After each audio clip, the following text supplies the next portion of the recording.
Olá, tudo bem? Olá, tudo jóia? Este é o Nossa Escola, programa do curso de jornalismo do Centro Universitário FAG, em parceria com os colégios públicos. Agora, vamos para os destaques desta edição. Papo reto, saúde mental de crianças durante a pandemia é um assunto que deve ser discutido. Nossos talentos.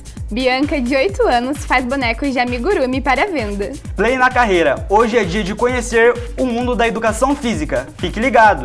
Desmistificação. Como a educação sexual impacta a vida da criança e do adolescente? Nesta edição também tem o quadro Dicas de Estudos e o Pensa Rápido.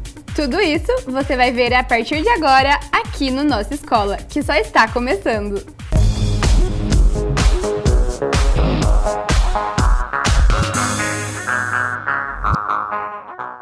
Sabemos que na nossa sociedade, em pleno século XXI, ainda existem muitos tabus, como, por exemplo, a educação sexual nas escolas. A nossa equipe preparou uma matéria sobre o tema. Confira! Segundo o Instituto Liberta, o Brasil é o segundo colocado no ranking mundial de exploração sexual de crianças e adolescentes. O Instituto revela que existem ao menos 500 mil casos por ano. Entre as vítimas, 75% são meninas e dessas 55,8% têm entre 12 e 14 anos. O Nossa Escola conversou com a psicóloga e psicopedagoga especialista em sexualidade humana e educação infantil. Educação sexual não é falar sobre sexo. Educação sexual é muito além disso.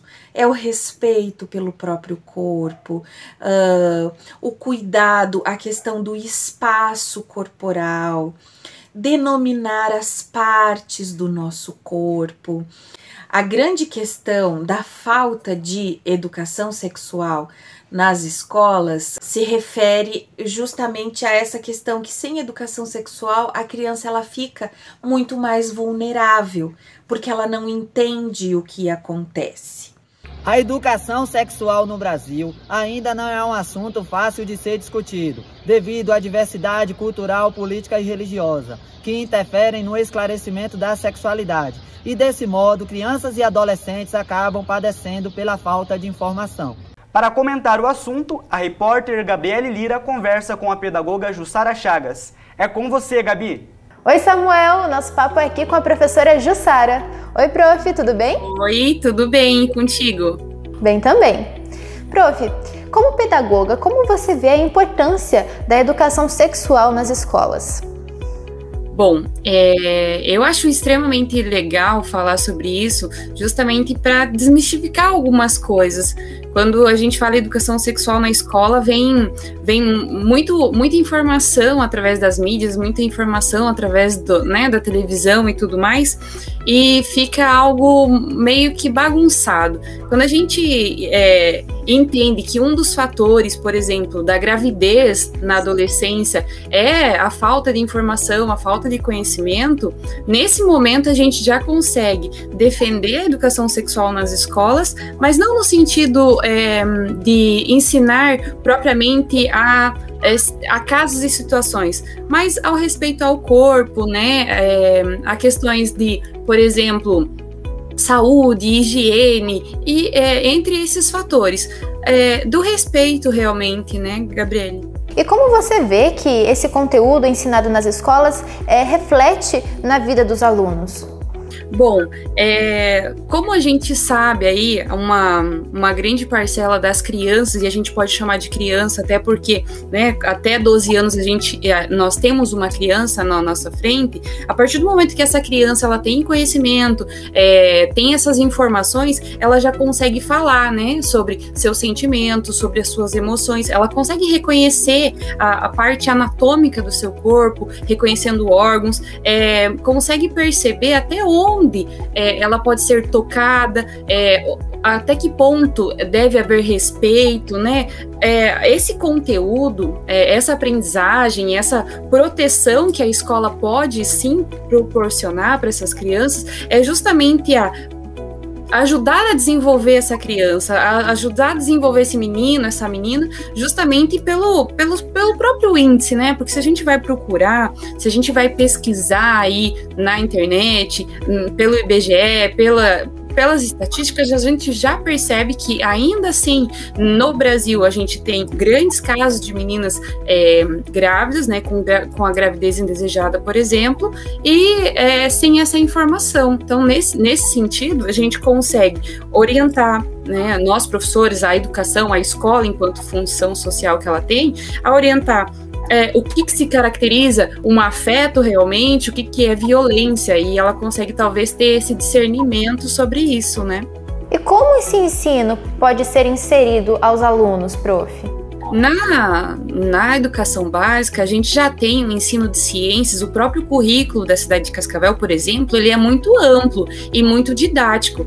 Na disciplina de ciências, do primeiro ano, a questão de noções de higiene já são trabalhadas com a criança, então a criança tem noção do seu corpo, né, das características físicas que ela diferencia de um colega para o outro, sobre as fases da vida que ela passa, né, todas essas fases que vai passando, né, conforme ela vai crescendo e amadurecendo. No segundo ano, novamente, a gente tem higiene, prevenção de doenças, a questão da alimentação, a importância da vacinação. Tudo isso são conteúdos de ciências que abrangem o corpo humano.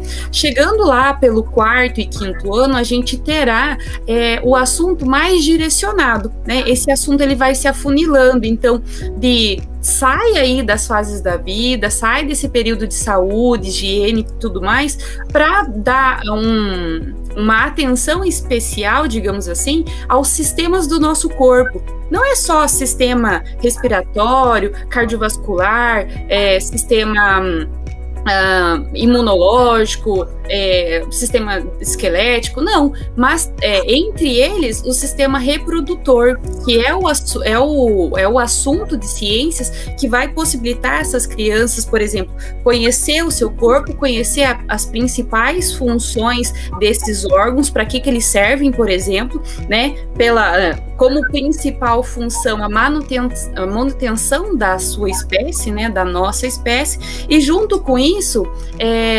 mostrar que o nosso corpo, isto é, o corpo dessa criança, ela não está preparada ainda, que ela precisa ter essas precauções, ter essa responsabilidade de se perceber e dar tempo ao tempo, né? Por exemplo, esse conteúdo, quando vai se falar em sistema reprodutor, por exemplo, que a gente acaba abordando os órgãos, o sistema reprodutivo, que a gente acaba falando sobre a importância de um planejamento, isso já é no quinto ano, né? No final ali a gente está falando talvez do final de um segundo semestre. Então, início aí do Fundamental 2, que a partir de então a gente já tem a grande parte adolescente, a partir dos 13 anos, que é onde mais acontece as gravidezes, né, a gravidez indesejada, de acordo com o que a gente vê no jornal. Assim, muitas famílias não têm aquela intimidade com o filho e não conseguem falar desse assunto com eles. Então, como você sugere que eles conversem sobre a educação sexual? Isso vai depender muito da idade da criança e da curiosidade que essa criança tem, né? Geralmente, os psicólogos, né, Gabi, indicam que quando uma criança ela faz um questionamento aí acerca de algo em específico, é possível da própria família responder acerca daquela curiosidade da criança. Mas é óbvio, né? A gente precisa respeitar, obviamente, a família, o núcleo familiar ali, os valores que essa família carrega, entre outras coisas. Mas na escola, né, enquanto professor, enquanto instituição social, a escola, a partir, assim como eu comentei contigo, nas primeiras turminhas tem essas noções de higiene do corpo, e lá para o final do quinto ano, né, as crianças aí 11 anos praticamente, que são crianças até 12, mas até esse ponto, explicar como é cientificamente, né, que são dois corpos distintos, que existe uma função de manutenção das espécies, porque esse conteúdo, ele tá junto ali, concomitante com os seres vivos. Então, a gente está falando lá sobre a reprodução de animais, a gente está falando sobre cadeia alimentar, a gente também está falando sobre seres vivos humanos, né? Então, nesse caminho, a escola é um ambiente que possibilita o entendimento dessa criança, a apropriação desse conteúdo de uma forma mais tranquila. Por quê? Por mais que haja, né? Por mais que exista várias famílias que têm um potencial assim para conversar com essa criança, para explicar para ela como que é, como que não é, muitas têm um bloqueio total, né? Não vai falar, vai deixar com que a escola fale, e a escola realmente trabalha com conceitos básicos, a escola trabalha realmente com questão de se planejar enquanto ser humano, de se cuidar enquanto espécie, mais aprofundado, com mais profundidade. As questões, elas serão trabalhadas lá no final do Fundamental 2, lá no ensino médio, e talvez, né, pela família, que deveria ser o pontapé inicial, né, deveria ser na família. Infelizmente, não é uma realidade que a gente consegue, né, a gente não consegue conquistar essa realidade, ao menos por enquanto. Muito obrigada, prof, por conversar conosco e, né, desmistificar este tabu. Obrigada a você, Gabi. Um beijo a todo mundo. Obrigada. É com você, Samuel. Muito obrigado, Gabriele e Jussara, por esse bate-papo tão importante. Agora é hora do quadro Nossos Talentos, direto do Colégio Estadual Padre Carmelo Perrone de Cascavel. Meu nome é Bianca, tenho 13 anos e sou de Cascavel, Paraná. Ela relata que a princípio não fazia para vender, porém agora ela vende chaveiros e bonecas. Para se aperfeiçoar, fez um curso e veja, o talento dela é realmente incrível. Aprendi a fazer sozinha. De início eu fazia o ponto errado, mas aí eu fui aprendendo. No começo eu não vendia, mas agora eu vendo o chaveirinho e as bonequinhas. Ela é detalhista, com um olhar fixo. Cada pontinho é muito importante. A agilidade de transpassar as linhas não deixam de exibir detalhes de uma verdadeira obra de arte. A dedicação aos estudos e a força de vontade de Bianca mostram um talento incrível. Com o passar do tempo e com a prática, ela mostra toda a sua imaginação através do crochê. Gosta de desafios e conhecimentos gerais? Então fica aí e responde a nossa pergunta do Pensa Rápido.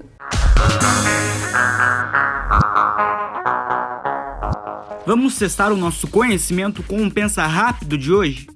A pergunta é: qual é o tipo sanguíneo considerado doador universal? O positivo, AB positivo, A negativo, O negativo ou A positivo? Ficou curioso? Depois do intervalo você confere a resposta. Não sai daí, o nosso Escola volta já!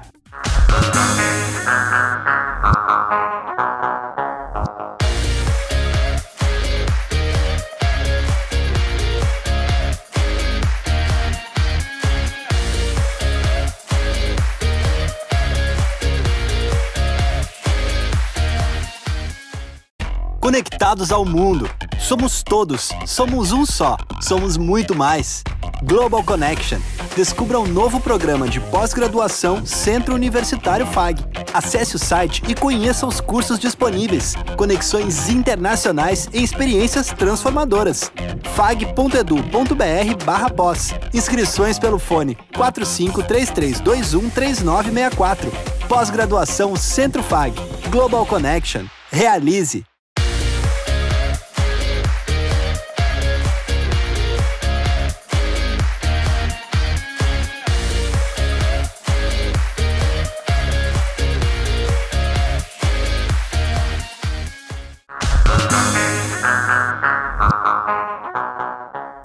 E se você respondeu o O negativo, a sua resposta está correta. Esse tipo sanguíneo é muito importante nos bancos de sangue de todo o país. Por isso, é recomendado às pessoas com esse tipo sanguíneo doarem sangue pelo menos uma vez ao ano. Afinal, apenas uma bolsa de 450 ml é capaz de salvar até 4 vidas. No play da carreira dessa edição, você vai conhecer o mundo da educação física. Confira!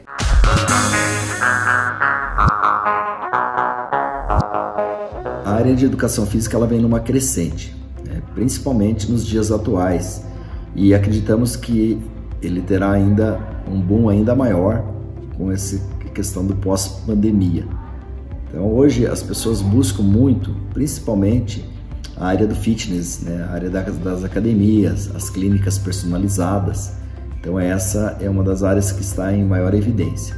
Os cursos de educação física do Centro FAG, tanto na habilitação de licenciatura como na habilitação de bacharelado, possui uma estrutura diferenciada. Nós temos 6 quadras poliesportivas, temos tatame para lutas, temos academia de musculação, de ginástica, temos também a piscina térmica para as aulas de atividades aquáticas. Você aí que está na dúvida em relação à sua escolha profissional, venha fazer uma experiência com a educação física, porque a educação física te dá diversas possibilidades. Você é aquela pessoa dinâmica, extrovertida, para frente, que realmente quer trabalhar com a qualidade de vida e saúde das pessoas. O curso certo é a educação física. Então, vem com a gente, faça esse convite. Estamos à disposição. No Papo Reto de hoje, o tema é a saúde mental das crianças durante a pandemia. O assunto é sério e por isso é destaque por aqui.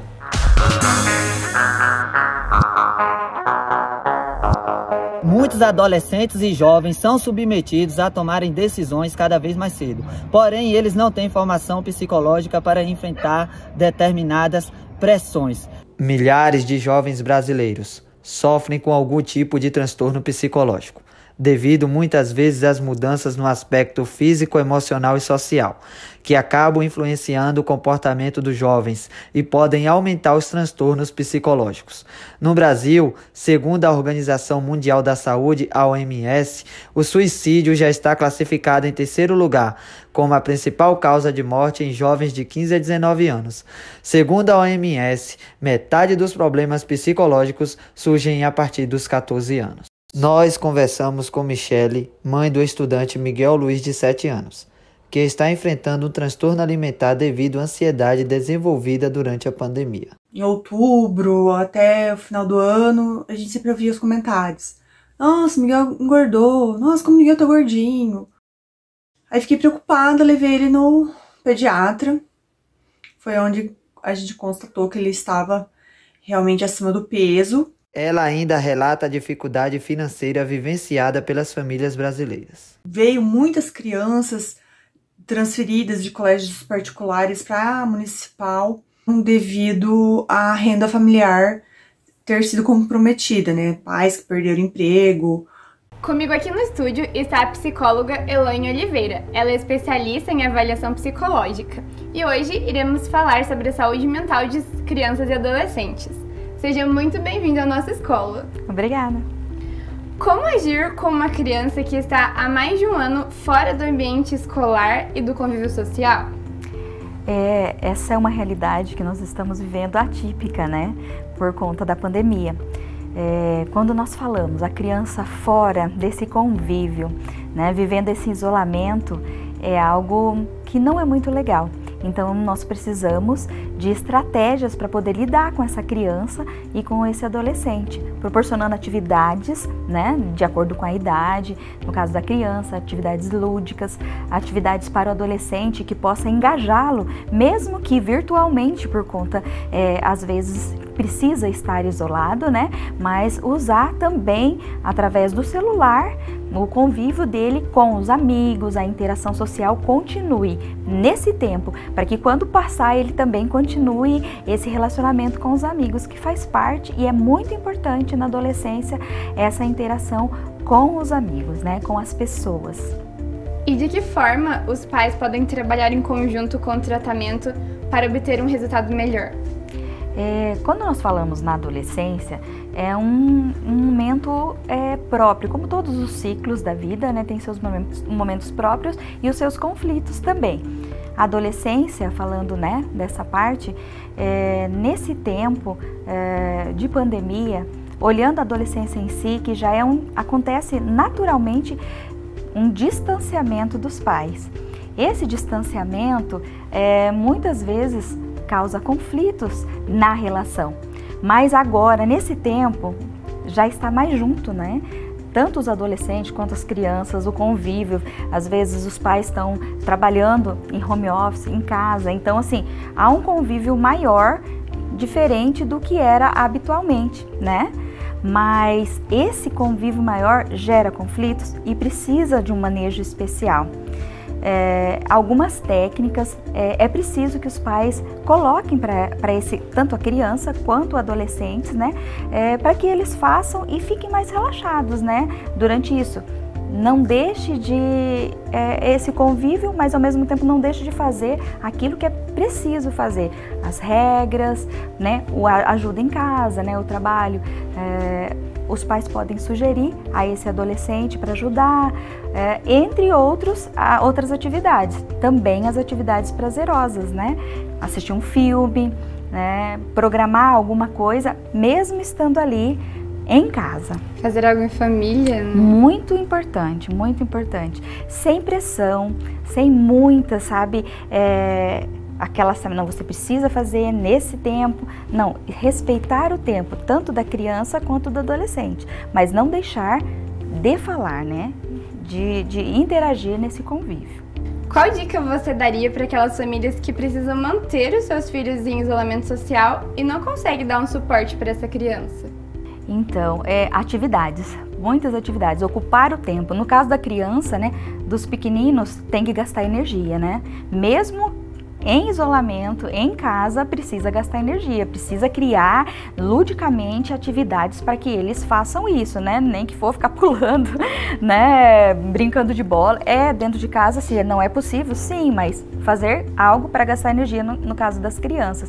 E dos adolescentes também, atividades manuais, desenhar, sabe, assim, pintar, escrever, ler, né? Escutar música, dançar, né? Tem bastante aparelhos que podem, né, com joguinhos até, que eles dançam, queimar energia mesmo, para que eles possam também nisso trabalhar tanto a parte motora quanto atividades cognitivas, que foi o que eu falei, né? Ler, desenhar, pintar, que é bem importante também, sempre em atividade. Estabelecer-se uma rotina, né? Estabelecer aquela rotina, cumprir a rotina de uma forma tranquila, mas ter uma programação, né, mental para o que fazer. Ter uma rotina saudável. Exatamente. E como identificar se um adolescente está precisando de auxílio de um profissional? É bem interessante esse olhar dos pais, né? Tanto para a criança quanto adolescente, quando apresenta comportamentos muito chorosos, quando tanto a criança quanto o adolescente, muito choro, irritação, agressividade, isolamento, não quer interagir com ninguém, fica só trancado no quarto, né? Não quer dialogar nem mesmo nas redes sociais, ou não quer fazer nada, tem essa falta de ânimo, de energia, né, visível. Então, assim, levar essa criança muitas vezes a um especialista é bem adequado, né? Quando necessário, para as intervenções que são precisas. Para já tentar amenizar. Amenizar o acompanhamento é muito importante. Quais seriam os danos futuros para a saúde mental desse adolescente, estando isolado neste período de pandemia? Tudo que é progressivo, que se empurra com a barriga, como assim dizer, né? Que vai deixando passar, você olha e nota esse tipo de atitudes e não faz nada, a tendência não é melhorar, né? Então, assim, quando se busca ajuda na maneira certa e no tempo certo, aí, quando passar, né, esse tempo novo que nós estamos vivendo, essa criança e esse adolescente tende a viver normalmente, né? Seguir a sua vida num novo normal, mas de uma forma saudável, né? Olhando para si sempre e olhando o desenvolvimento da sua vida. Sabendo se respeitar e respeitar o próximo. Isso é fundamental, muito importante. Muito obrigada pela sua participação conosco aqui na nossa escola. O quadro Dicas de Estudos está no ar.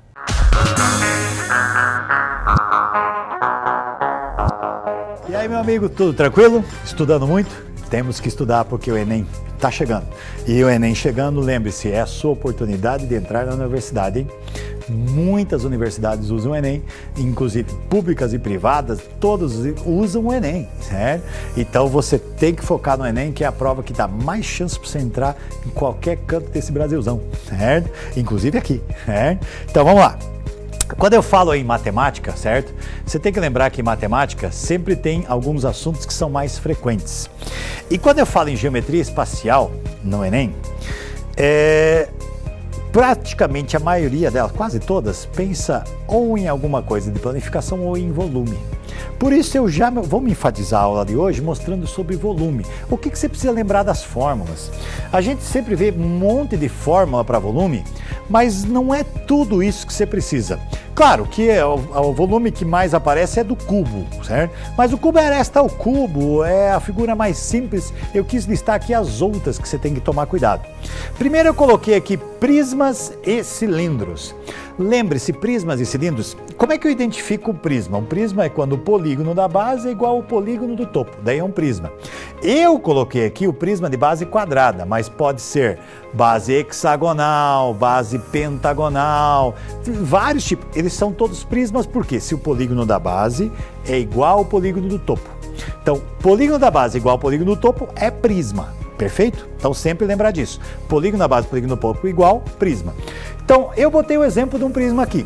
Se você olhar o cilindro, ele só não é prisma porque a base é um círculo, não é um polígono. Mas ele também tem base e topo igual. Perfeito? Deixa eu voltar aqui que foi para frente. Deixa eu voltar aí. Ele tem base e topo igual. Se ele tem base e topo igual, esses dois que tem base e topo igual, a fórmula do volume é a mesma. Vamos voltar aqui. A fórmula do volume é quem? Área da base vezes altura.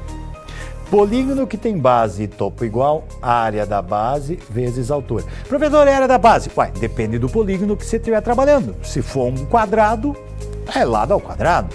Se for um hexágono, lembra da fórmula da área do hexágono. 6 triângulos equiláteros. 6 vezes L ao quadrado, raiz de 3 sobre 4. Né? Então, dependendo do polígono da base. Ah, professor, eu não lembro dessas fórmulas. Estude geometria plana para lembrar um pouquinho das fórmulas. Dá uma pesquisada lá para lembrar. A área do círculo, πr ao quadrado. Então, a área da base aqui, dependendo de que figura tem a base, beleza? Então, falou em prismas ou em cilindro, a área da base vezes altura. Quando eu tenho pirâmide ou cone, por que eu coloquei os dois juntos? Porque os dois terminam num ponto, certo? Sempre que eu falo pirâmide ou cone, se você pode reparar, eles têm um ponto aqui em cima, terminam num ponto. Todos aqueles que terminam num ponto, a área da base vezes a altura sobre 3. Lembre-se disso, fórmula importante. A área da base vezes a altura sobre 3. Só nos que terminam em um ponto. Só nos que terminam num ponto, a área da base vezes a altura sobre 3. Cai pirâmide e cai cone nesse sentido. E lembrar da esfera, eu nem coloquei a fórmula aqui porque esfera tem duas coisas que você tem que lembrar. Volume e área superficial. Então na esfera eu posso pedir área da superfície, que é 4πr ao quadrado. Porque a esfera não tem base, ela pode pedir área da superfície inteira. Ou eu posso pedir volume.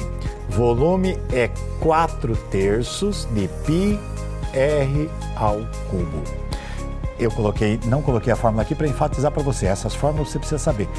Copie-as, decore, volume de esfera, 4/3 de πr ao cubo. Já caiu no Enem, tem que saber. Beleza?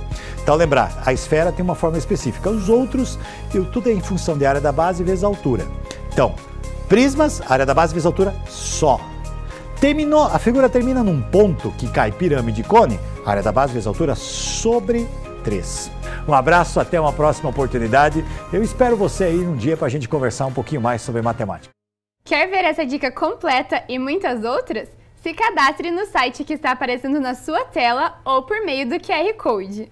O nosso Escola de hoje chegou ao fim. Se você quiser sugerir algum conteúdo para trazermos aqui no programa, é só nos mandar mensagem por meio dos endereços que estão aparecendo na sua tela. Para encerrar o programa, uma frase de Pitágoras para reflexão. Abre aspas. Eduquem as crianças e não será preciso castigar os homens. Fecha aspas.